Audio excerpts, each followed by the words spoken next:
దేవునికి మహిమ కలుగునుగాక. బీమా పథకం కన్నా మిన్నైనది. ఇన్సూరెన్స్ కంపెనీల గురించి మనకు బాగా తెలిసినదే. బీమా సమాచార సంస్థ వారి ప్రతినిధి ఇట్లు ఒప్పుకొనుచున్నాడు. అదేమనగా, ప్రతి ఒక్కరికి అవసరమైన దానినే మేము అమ్ముచున్నాము. అయితే మేము అవసరమైన దానికంటే ఎక్కువ వసూలు చేయుచున్నామని ప్రతి ఒక్కరూ తలంచుదురు. అది నిజమే అని సెలవిచ్చాను. ఈ వ్యాఖ్య నిజమే కదా. దశల వారీగా కట్టవలసిన మొత్తములను కట్టుటకు ఎంతో మందిని బలవంతంగా కానీ లేదా మంచి ప్రోత్సాహం ఇచ్చి కానీ ఈ ఇన్సూరెన్స్ ద్వారా అనేక వస్తువులు, పరికరాలు కొనుగోలు చేసేటట్లు వీరు ప్రోత్సహిస్తున్నారు. అయితే అనేక మంది అవి కట్టలేకపోతున్నారు. కానీ భవిష్యత్తులో ఏదో ఒకటి వారు సొంతం చేసుకోగలరు అనే ధీమా లేకపోయినా ఇది కట్టుట చాలా కష్టతరమైపోతుంది. అధికముగా వసూలు చేసినప్పటికీ ఏదో ఒకటి వారు సొంతం చేసుకుంటారు. కాబట్టి ఆ ధీమాతోనే వారికి అవసరమైనవి కొనుగోలు చేస్తూ ఉంటారు. క్రీస్తు ద్వారా దేవుడు మనకిచ్చుటకు ఒక ప్రత్యేకమైన బీమా పథకము ఉన్నదని మీకు తెలుసునా? దానినే రక్షణ అని అందురు. మనము దశల వారీగా బీమా మొత్తములను కట్టి పొందబోవడానికి దేవుడు మనకు రక్షణను సమకూర్చుటకై ఆయన చేసిన దానికి మధ్య గొప్ప వ్యత్యాసము కలదు. మొదటిగా క్రీస్తునందు విశ్వాసము ద్వారా దేవుని యొద్ద నుండి మనము పొందుచున్నాము. ఈ రక్షణ కేవలము ఉచితము. రెండవదిగా, మన రక్షణ ఫలితములు అవసరమా అను ప్రశ్నే లేదు.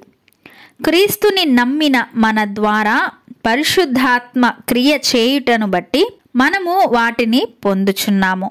మరియు ఆ రక్షణ పరలోకములో దేవునితో నిత్య నివాసమును సమకూర్చుటను బట్టి మనము నిత్యత్వములో సంపూర్ణ ఫలితములను పొందగలము. నీ గృహముకైనను, నీ కారుకైనను నీకు అనుకూలమైన బీమా పథకములను ఏర్పాటు చేయుట కష్టమే గాని నీ ఆత్మకు రక్షణ బీమా పథకము కష్టమైనది కాదు.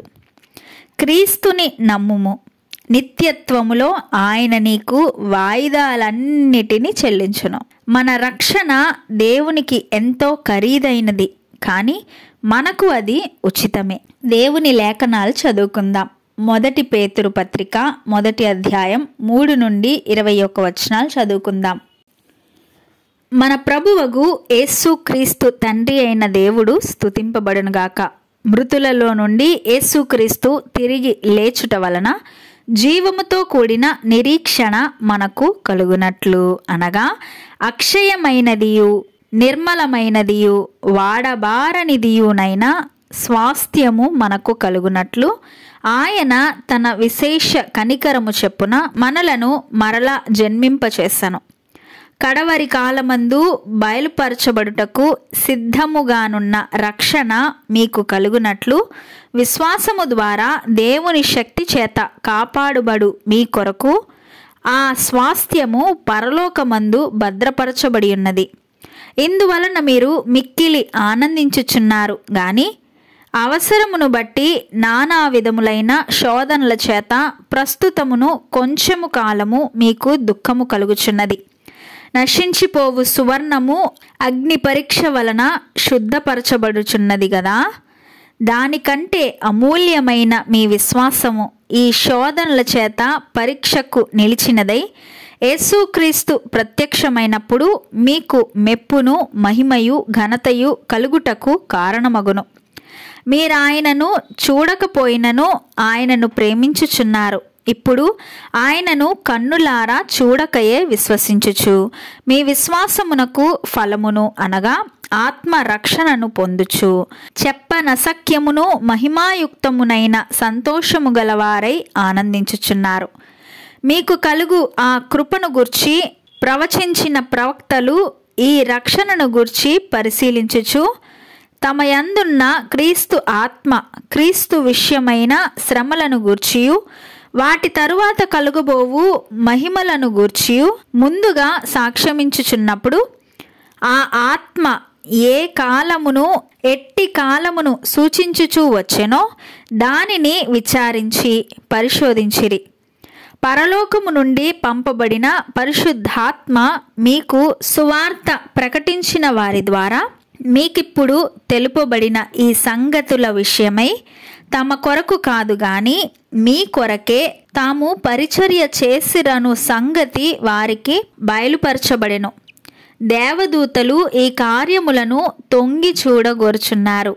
కాబట్టి మీ మనస్సు అను నడుము కట్టుకొని నిబ్బరమైన బుద్ధి గలవారై యేసుక్రీస్తు ప్రత్యక్షమైనప్పుడు మీకు తేబడు కృప విషయమై సంపూర్ణ నిరీక్షణ కలిగి ఉండుడి. నేను పరిశుద్ధుడనై ఉన్నాను గనుక మీరును పరిశుద్ధులయ్యుండుడని వ్రాయబడి ఉన్నది. కాగా మీరు విధేయులగు పిల్లలై మీ పూర్వపు ఆజ్ఞ దశలో మీకుండిన ఆశలననుసరించి ప్రవర్తింపక మిమ్మును పిలిచినవాడు పరిశుద్ధుడయ్యున్న ప్రకారము మీరును సమస్త ప్రవర్తనయందు పరిశుద్ధులై ఉండుడి.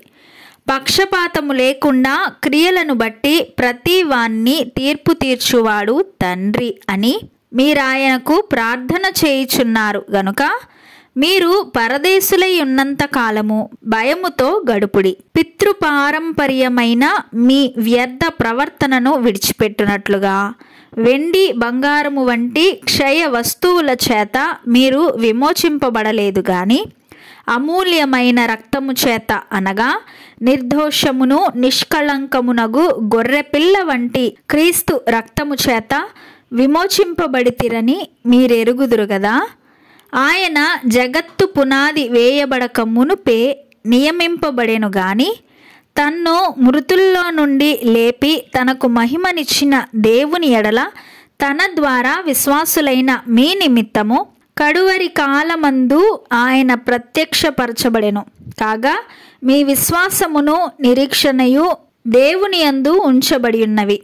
మనందరికీ ఉచితముగా రక్షణను అనుగ్రహించిన దేవాది దేవునికి స్తుతి కలుగునగాక. రక్షింపబడిన వారు నిరంతరము దేవుని కృపకు పాత్రులగుదురు గనుక విశ్వాసము ద్వారా దేవుని శక్తి ద్వారా విశ్వాస జీవితంలో ముందుకు కొనసాగాలి. ప్రతి విశ్వాసి నానా విధములైన శోధనల చేత కొంచెము కాలము కలుగు దుఃఖము చేత కుటుంబంలోని ఇబ్బందుల చేత సతమతమవుతున్నప్పుడు దేవుని మీద తిరుగుబాటు చేయకూడదు. దేవుని చిత్తమేమిటో అని గ్రహించే మనస్సు లేఖనానుసారముగా నిబ్బరమైన బుద్ధి గలవారై ప్రతి విషయములోనూ నిరీక్షణ కలిగి జీవించాలి. నశించిపోవు సువర్ణము అగ్ని పరీక్ష వలన శుద్ధపరచబడుచున్నది. అట్టి రీతిగా ప్రతి విశ్వాసి కూడా శోధనల చేత దుఃఖము చేత ఇబ్బందుల చేత తన విశ్వాస జీవితమును మలినము కాకుండా శుద్ధిపరుచుకొనుటకు దేవుడు ఈ పరీక్షను పెట్టెను. అయితే ఎవరైతే ఈ పరీక్షలో నిలబడతారో వారి నిమిత్తము యేసుక్రీస్తు ప్రత్యక్షమైనప్పుడు వారికి మెప్పు మహిమ ఘనత కలుగుటకు కారణమగును. ఎల్లవేళలా ఒక విశ్వాసి దేవుని కృపకు పాత్రుడుగా ఉండునట్లు తనను తాను సిద్ధపరుచుకోవాలి. అన్ని విషయములలోనూ అన్ని వేళలా అన్ని అనుకూల ప్రతికూల పరిస్థితుల్లో కూడా దేవుణ్ణి స్తుతించువాడై దేవుణ్ణి గణపరచువాడై దేవుని చిత్తమునకు ఎదురుచూచువాడై సంపూర్ణ నిరీక్షణ కలిగి ఉండవలెను. ప్రార్థింతుము.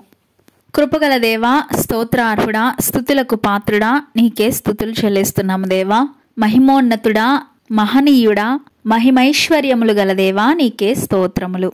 ఉచితమైన నీ రక్షణను క్రీస్తు యేసు రక్తము ద్వారా మాకు ఉచితముగా ఇచ్చిన దేవా, మీకు వందనాలు, స్తుతులు, స్తోత్రములు చెల్లిస్తున్నామయ్యా. మా కోసము సిలువలో ఆఖరి రక్తపు బొట్టు వరకు మా పాపముల కొరకు కార్చి మమ్మును విమోచించి మాకు రక్షణ భాగ్యమును అనుగ్రహించిన దేవా, మీకు స్తుతులు, స్తోత్రములు చెల్లిస్తున్నాము. మృతులలో నుండి నీవు తిరిగి లేచుట వలన జీవముతో కూడిన నిరీక్షణ మాకు కలుగునట్లుగా దయచేసిన దేవా, మీకు స్తోత్రములు చెల్లిస్తున్నామయ్యా.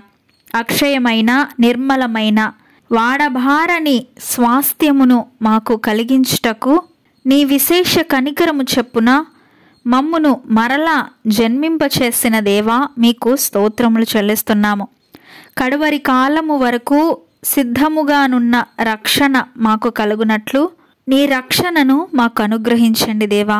విశ్వాసము ద్వారా నీ శక్తి ద్వారా కాపాడబడుచున్న మాకు స్వాస్థ్యము పరలోకమందు భద్రపరచబడి ఉన్నది కాబట్టి మా విశ్వాస జీవితంలో ఎన్ని శోధనలు వచ్చినను, ఎన్ని శ్రమలు వచ్చినను, దుఃఖము సంప్రాప్తమైనప్పటికీ సిలువ వేయబడిన నీ వైపు చూస్తూ మా విశ్వాస జీవితమును ముందుకు కొనసాగించు వారమై ఉండునట్లు మమ్మను దీవించండి. నశించిపోవు సువర్ణము అగ్ని పరీక్ష వలన శుద్ధపరచబడుచున్నది గనుక మా విశ్వాస జీవితము భ్రష్టు పట్టకుండునట్లు, మైలు పడిపోకుండునట్లు, మా భక్తి జీవితము మలినమైపోకుండునట్లు మీ వాక్యము చేతను మమ్మును శుద్ధీకరింపచేయండి. శోధనల్లో, సమస్యల్లో పడినప్పుడు మా విశ్వాసమును మేము కాపాడుకొనున్నట్లుగా మా నడుములను బిగించి మాకు నిబ్బరమైన బుద్ధిని మాకు దయచేయండి. దేవా, నీకే స్తోత్రములు చెల్లిస్తున్నామయ్యా. జగత్తు పునాది వేయబడక మునుపే మమ్మును ఎరిగిన దేవుడవు. మీరు ఉచితముగా ఇచ్చిన మీ రక్షణను మేము ఎల్లప్పుడూ నిలుపుకొని వారమై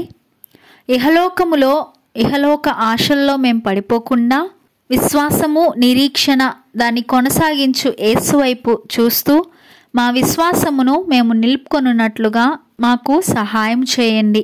మీ దయలో, మీ కృపలో మేము వర్ధిల్లునట్లుగా మమ్మను దీవించండి. పుటమి వేయబడిన సువర్ణము వలె మా విశ్వాసము మరి బలము గలదై మీ కొరకు మీ నామ మహిమార్థమై ఘనకార్యములు చేయువారముగా మమ్మును వాడుకొనండి.